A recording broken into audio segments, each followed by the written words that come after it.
요한복음 8장 13절로 20절 말씀 우리 같이 읽겠습니다.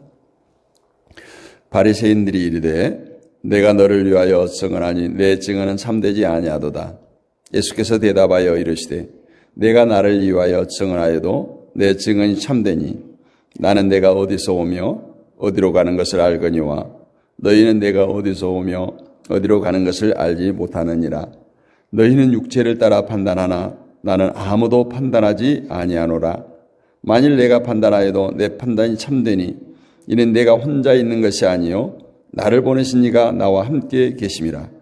너희 율법에도 두 사람의 증언이 참되다 기록되었으니 내가 나를 위하여 증언하는 자가 되고 나를 보내신 아버지도 나를 위하여 증언하시느니.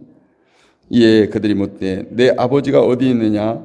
예수께서 대답하시되 너희는 나를 알지 못하고 내 아버지도 알지 못하는도다. 나를 알았더라면 내 아버지도 알았으리라. 이 말씀은 성전에서 가르치실 때에 헌금함 앞에서 하셨으나 잡는 사람이 없으니 이는 그의 때가 아직 이르지 아니하였음이리라. 아멘. 오늘 15절에 보면 너희는 육체를 따라 판단하나 나는 아무도 판단하지 아니하노라. 이런 말씀이 나옵니다. 지난 시간에 말씀드린 대로 예수님은 자신을 세상의 빛이라. 유대인들, 바리새인들, 이 사람들의 시선으로 보면 예수님은 문제투성이에요. 계속해서 충돌될 말을 발설하고 있는 거죠. 그래서 나중에 빌라도 법정에 설 때도 예수님 제목이 뭐였어요? 세상의 소요를 일으킨다, 분란을 일으킨다라는 거죠. 세상의 빛이신 자신을 따르는 자는 어둠에 다니지 않고 생명의 빛을 얻는다. 계속해서 바리새인들의 시선으로 보면 이상한 말만 하는 거예요. 이러한 말씀을 들을 때 과연 누가 그 예수님의 말씀을 믿겠는가? 그래서 오늘 이 바리새인들과 예수님의 대화가 그거죠. 누가 너를 그렇게 세웠느냐 하는 거예요. 증인이 있느냐 하는 거예요. 너가 너 입으로 스스로 지금 하나님의 아들이라 세상의 빛이라 이렇게 계속 말하는데 증인이 있느냐는 거예요. 율법에는 분명히 두 증인 이상이 증인이 세워져야 되는데 그게 효력이 있는데 너 입으로 혼자서 지금 떠들고 있지 않느냐 이거죠. 이런 말을 하는 자들이 바로 어두움에 있는 자들이다. 어두움은 그 길이 멸망을 향해 갈 수밖에 없기 때문에 어두움에 자신을 벗어나게 해줄 빛을 찾을 수밖에 없는 것이고 빛을 찾았다면 그 빛을 향해서 나가는 것이 당연한 것입니다. 그렇다면 어떤 사람들이 예수님이 세상의 빛임을 알고 그 말씀에 관심을 두고 살아가겠습니까? 그는 바로 자신이 어둠 아래에 있는 자임을 깨닫는 자다. 그런데 아예 어둠 자체를 모르기 때문에 어둠 속에 거하면서도 불구하고 그 어둠 속에 처한 자신의 상태를 보지 못한다는 거예요. 때문에 빛이 필요가 없다. 예수님이 필요 없다. 빛은 어두움 속에서만 필요한 것인데 어두움을 깨닫지 못하고 있으니 빛을 필요치 않게 되는 것입니다. 세상을 왜 어두움이라고 말합니까? 창세기를 보면 뱀이 하와를 유혹한 사건이 등장하죠. 하와는 뱀의 유혹에 빠져서 선악과를 먹음으로 이 세상에 어둠이 찾아온 겁니다. 그것은 생명나무가 하나님에 의해서 감춰졌다라는 거죠. 그때부터 사람들은 이제 자기 생명을 원하고 자기 영광을 위해서 살아가게 됩니다. 에덴 동산에 뱀이 존재했다는 것은 곧 죄가 있었다. 우리 인간들을 유혹할 만한 뭔가 있었다라는 의미겠죠. 그 죄가 정체를 드러낸 것이 바로 하와를 유혹한 것입니다. 그리고 죄의 정체는 선악과를 먹음으로 어떻게 될 것이다? 눈이 밝아져서 하나님과 같이 된다는 거예요. 얼마나 달콤한 유혹이에요. 오늘날도 이와 같은 유혹이 있다면 아마 선악과를 다 먹지 않겠어요? 눈이 밝아지겠다는데, 하나님같이 되겠다는데. 눈이 밝아진다는 것은 무슨 의미예요? 내가 어둠 속에 있어도 내 스스로 그 어둠을 이기겠다는 거예요. 내가 빛이 되겠다는 거예요. 내가 하나님이 되겠다는 겁니다. 하나님의 말씀에 순종하는 인간에 머무는 것이 아니라 자신을 높이고 자기 일을 이루기 위해서 오직 자기 욕심을 위해서 살아가는 인간이 되어버린 것이죠. 이것이 뱀으로 인해서 드러난 어둠의 모습, 죄악된 모습이고 오늘날까지 우리는 그 어둠 속에 살아갈 수밖에 없습니다. 어둠은 하나님께서 감춰버린 생명나무에 대해서 관심을 두지 않고 살아가는 특징이 있어요. 하와가 선악과를 먹은 것이 자신이 하나님께서 부여한 어마어마한 은혜, 축복보다는 내가 하나님같이 된다는 유혹이 더 이끌린 결과예요. 이처럼 세상은 생명보다 자신의 육체의 욕심에 관심이 많았어요. 그래서 육신의 일을 이루기 위해서 열심히 부지런히 살아갑니다. 이것이 바로 어둠의 상태라는 겁니다. 이러한 어둠에서 빛으로 오신 예수님을 따르는 자는 이제 그 잃어버렸던 생명에 관심을 둔 자들이에요. 영생에 관심을 둔 자들이에요. 곧 예수님이 생명의 빛임을 알기 때문에 생명 되시는 예수님을 따르지 않을 수가 없는 것입니다. 이것이 생명의 빛을 얻으리라는 말씀에 해당되는 사람들인 것입니다. 그런데 오늘 이 말씀 전에 간음한 여인을 끌고 온 바리새인들은 자신들의 그 행위가 생명이었던 거예요. 자신들의 행위를 버릴 수가 없어요. 율법에 대한 실천과 순종이고 생명으로 여겼기 때문에 자신들의 그 율법으로 타인을 정죄하게 된 거예요. 적어도 그들은 자신들이 스스로 지금 빛 가운데 행하고 있다, 이렇게 생각했던 거죠. 그러한 자들에게 예수님은 오늘 죄 없는 자가 먼저 돌로 치라, 이런 말씀을 하심으로 간음한 여인만 아니라 그 여인을 잡아 끌고 온 모든 사람들, 나가서 온 세상 사람들이 간음한 사람이다라는 거예요. 죄악 가운데 있다라는 것을, 어둠에 있음을 선포한 겁니다. 어둠에서 중요한 것은 그 어둠을 벗어난 것이 아니라 세상의 빛으로 오신 예수님을 따르는 거예요. 예수님을 따르는 거예요. 여러분, 등불이 하나 들면 밤이 끝나는 거 아니잖아요. 그 등불을 향해서 따라가는 거예요. 예수님을 따른다는 것은 뭔가 실천하는 것을 의미하는 것이 아니라 예수님이 곧 생명의 길임을 인정하고 나에게 전혀 기대를 하지 않고 의의를 두지 않고 오직 예수님의 의만을 따라가는 거예요. 이것이 다시 죄 짓지 않는 거예요. 내가 다시는 간음하지 않는 것이 아니에요. 예수님을 따르는 거예요. 이렇게 올 때 예수님이 여인에게 나도 너를 정죄하지 않는다. 오늘 본문에서도 내가 아무도 정죄하지 아니하노라 말씀하는 것은 그리스도 안에서 정죄함이 없는 것을 말씀하고 있는 거예요. 예수 안에서 정죄함이 없다.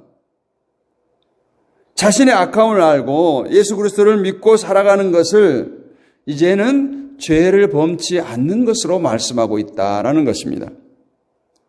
이러한 예수님의 말씀을 들은 바리새인들의 반응이 오늘 13절의 말씀이에요. 바리새인들이 이르되 내가 너를 위하여 증언하니 내 증언은 참되지 아니하도다. 예수님께서 스스로 자신이 나는 하나님의 아들이다, 하나님의 보냄을 받았다, 나는 세상의 빛이다, 계속해서 이렇게 말씀합니다. 자신이 스스로가 자신을 증언하고 있는 거죠. 바리새인들을 볼 때는 이것이 도통 말이 되지 않는 거예요. 사도 바울도 자신의 편지 서문마다 늘 하는 말씀이 있죠. 예수 그리스도의 종 사도된 나 바울은 자신이 자신을 증언합니다. 근데 거기에 말씀으로 증언해요. 그러다 보니까 사울이 바울 되었을 때 이제 부활의 주님을 만나고 완전히 회심하고 갔을 때 많은 사람들이 바울을 외면하지 않아요. 그때 누가 증인이 되어줍니까? 바나바가 증인이 되어줘요. 옛날 사울이 아니라는 거예요. 바리새인들은 예수님의 증거를 부정해요. 그 이유는 자기가 자신을 위해서 증거한다는 것 때문이죠. 예수님 자신이 스스로 자기를 높이기 위해서 증거하고 있기 때문에 이것은 참되지 않다. 말인즉슨 너에 대한 증언을 확증해 줄 증인이 아무도 없다라는 거예요. 때문에 그 증거는 참되지 못하다. 바리새인들이 예수님의 말씀에 대해서 부정할 수밖에 없는 이유가 있죠. 만약 예수님이 생명의 비침을 인정한다면 그동안 자신들이 지켜왔던 신앙의 엄청난 그 탑이 무너지기 때문에 율법을 지키는 것도 제사를 드리는 것도 전혀 의가 될 수 없다면 결국 자신들이 지금껏 의로 여기고 행해왔던 그 모든 것들을 부인해야 되는 거예요. 그렇기 때문에 어떻게든 예수님이 빛이 되심을 부정하려고 하는 겁니다. 이러한 바리새인들의 말에 대해서 14절 이하에서 예수님께서 대답합니다. 내가 나를 증언하여도 내 증언이 참되다. 내가 나를 증언한 것 이것만으로 충분하다. 내가 어디서 오며 어디로 가는 것을 알거니와 너희는 내가 아무리 말해도 모를 것이라는 거예요. 내가 아무리 증언해도 내가 아무리 설명해도 너희는 내가 어디서 오며 어디로 가는 것을 모를 것이다. 너희는 육체를 따라 판단하나 나는 아무도 판단하지 아니하노라. 내가 판단하여도 내 판단이 참되니 이는 내가 혼자 있는 것이 아니요 나를 보내시니가 나와 함께 계심이라. 16절 말씀 중요하죠. 지금 예수님께서 혼자 있지 않다라는 거예요. 이 말씀은 아버지와의 연합을 의미합니다. 하나님 아버지께서 지금 나와 함께 하시다는 거예요. 예수님은 아버지께로부터 오셔서 아버지께로 돌아가시는 분이십니다. 이것을 예수님은 아시지만 바리새인들은 지금 모르고 있는 거예요. 아무리 설명해도 몰라요. 다시 말해서 예수님은 지금 홀로 이 말씀을 하는 것이 아니라 예수님을 보내신 아버지의 뜻에 의해서 말씀하고 계심을 피력하고 있어요. 지금도 예수님은 아버지와 함께 하신 상태에서 말씀하고 있다라는 것입니다. 그런데 바리새인들은 예수님이 어디서 왔고 어디로 가는지를 전혀 몰라요. 저들이 알고 있는 것 한 가지는 있죠. 예수님이 마리아와 요셉의 아들이라는 거예요.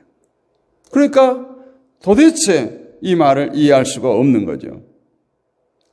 예수님을 판단할 때 뭘로 판단합니까? 육체로 판단해요. 육체를 따라 판단하고 있을 뿐이에요. 예수님에 대한 지식이 없이 육체적 조건을 위해 판단하고 있어요. 때문에 예수를 나사렛에서 난 볼품없는 자로 볼 뿐이고 그러한 사람이 스스로 세상의 빛으로 말씀하는 것은 도저히 받아들일 수 없다. 이것이 육체를 따라 판단하는 거예요. 그러나 예수님은 그들처럼 육체로 그들을 판단하지 않겠다라고 말씀하십니다. 비록 판단할 자격은 있지만 예수님께서 세상에 오신 이유가 판단하려고 오는 것이 아니라 구하러 오셨기 때문에 그래요. 구원하기 위해서 오셨기 때문에. 그러면서 예수님은 우리를 판단합니다.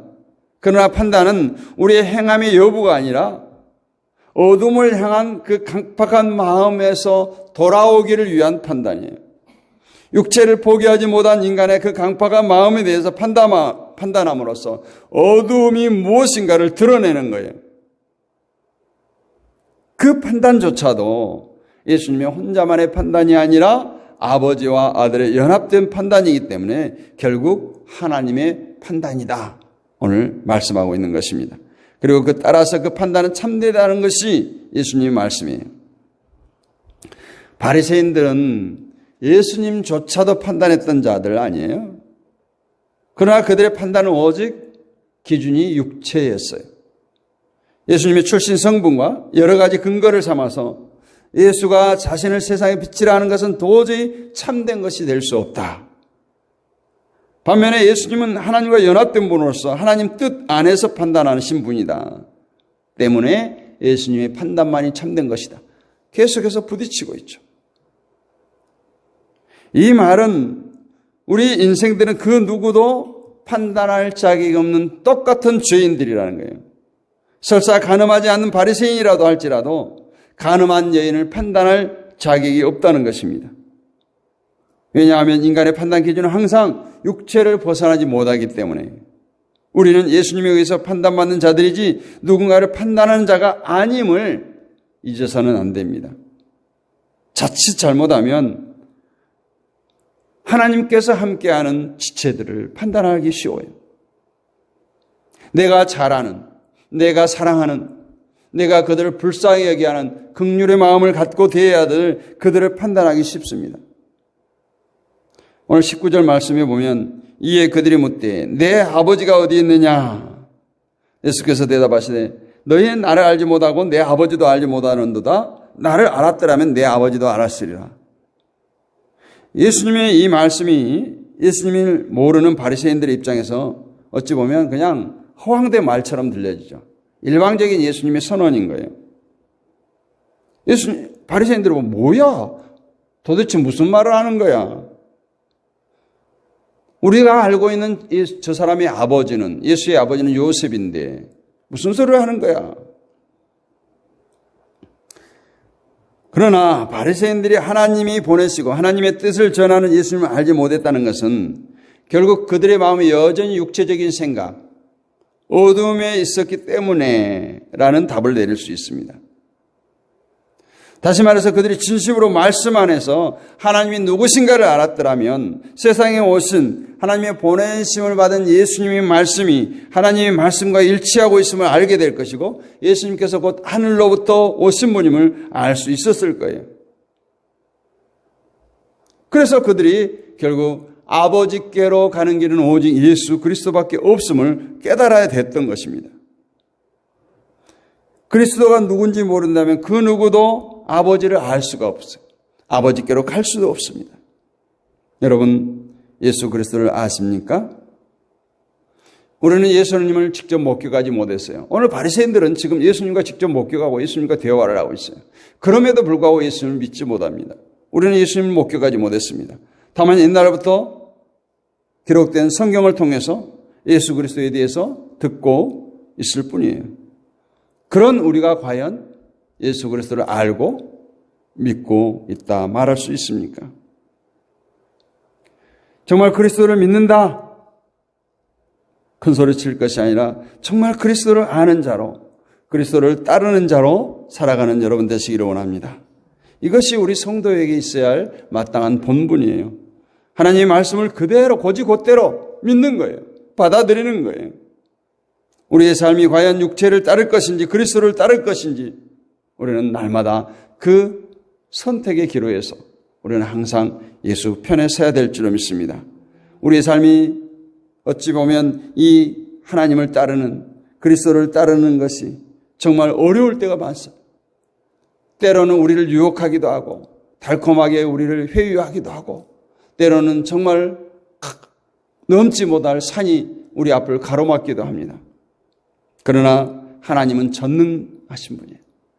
하나님은 안 계신 곳 없으신 분이에요. 능치 못함이 없으신 분입니다. 그 하나님이 아버지 되십니다.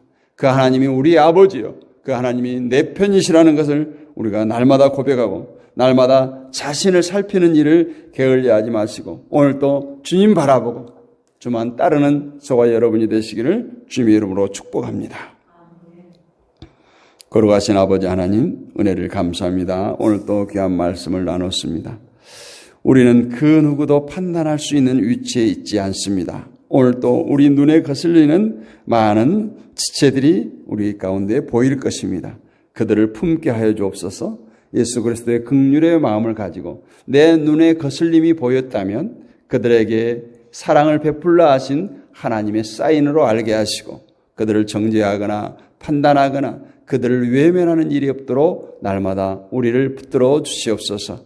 아버지 하나님, 우리들의 믿음이 정말 말씀의 반석 위에 굳건히 서가기를 원합니다.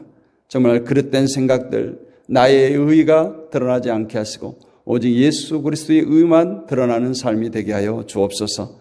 참 세상은 힘듭니다. 어렵습니다. 방해하는 세력도 많습니다. 흑암의 세력도 많고 또 우리 주변에 가장 사랑하는 사람들을 통해서도 상처를 입을 때도 많습니다. 아버지 하나님, 예수님이 그러했습니다. 예수님이 외면당했습니다. 예수님이 박해를 받았습니다. 예수님이 억울하게 십자가에 못 박힘을 당했습니다. 이 모든 것이 하나님의 뜻일진데 예수님께서도 그 아버지의 뜻을 따라 순종했을진데 우리도 하나님의 뜻을 따라 순종하는 삶을 살게 하여 주시옵소서. 이 새벽에도 깨어기도하는 주의 백성들 가운데 함께하여 주옵소서. 우리 이무선 사모를 주여 붙들어 주시고 날마다 새벽마다 간구하여 부르짖습니다. 교회를 위해서 성도를 위해서 주의 종을 위해서 부르짖는 딸의 소원을 주여 들으시고 응답하여 주옵소서. 육신의 약한 부분 주님 치료하여 주시고 회복시켜 주옵소서.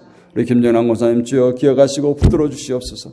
날마다 새벽을 깨우게 하시고 피곤치 않고 곤비치 않도록 붙들어 주시고 무엇보다 이 가정에 임마누엘의 축복이 임하기를 원합니다. 하나님께서 호주되어 주시고 다스려 주옵소서. 사랑하는 남편과 아버지와 자녀들이 예수님으로 아버지 하나님께서 충만케 하여 주옵시고 저들이 예수 앞에 나올 수 있도록 주의 은혜를 베풀어 주옵소서. 아버지는 악한 영에 휘둘리지 않게 하시고 오직 참 영이신 주님을 바라보게 하여 주시옵소서. 우리 권사님 또 아버지 직장 생활할 때에도 아버지는 존경을 얻게 하시고 인정받게 하시고 피곤치 않도록 주여 붙들어 주시고 안전으로 늘 지켜 주시옵소서.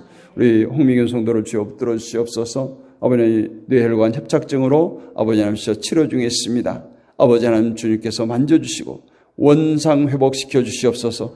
깨끗이 치료하여 주시옵소서. 이 새벽에도 온라인으로 함께하는 모든 지체들 가운데 함께하여 주옵소서. 저들의 아버지 하나님께서 육신에 약한 부분이 있습니다. 아버지 하나님 주님의 능력에선 피 묻은 손으로 만져주시옵소서. 머리끝부터 발끝까지 주님 이 시간에 안수하여 주옵소서. 오장육부를 깨끗이 하여 주시옵소서. 하나님의 백성들이 이 땅을 살아갈 때 육신의 질고 때문에 걱정 근심하지 않게 하시고 고통당하지 아니하도록 주여 붙들어 주시옵소서. 우리들의 삶에 터진 가정을 지켜주시옵소서. 직장을 지켜주시옵소서. 사업장을 지켜주시옵소서. 오늘도 주님 바라보고 달려갑니다. 아버지는 실적 있는 좋은 날 되게 하여 주옵소서. 믿사옵고 살아계신 우리 주 예수 그리스도의 이름으로 감사드리고 기도하옵나이다. 아멘. 하늘에 계신 우리 아버지, 아버지의 이름을 거룩하게 하시며 아버지의 나라가 오게 하시며 아버지의 뜻이 하늘에서와 같이 땅에서도 이루어지게 하소서. 오늘 우리에게 일용할 양식을 주시고 우리가 우리에게 잘못한 사람을 용서해 준 것 같이 우리 죄를 용서해 주시고 우리를 시험에 빠지지 않게 하시고 악에서 구하소서. 나라와 권능과 영광이 영원히 아버지의 것입니다. 아멘.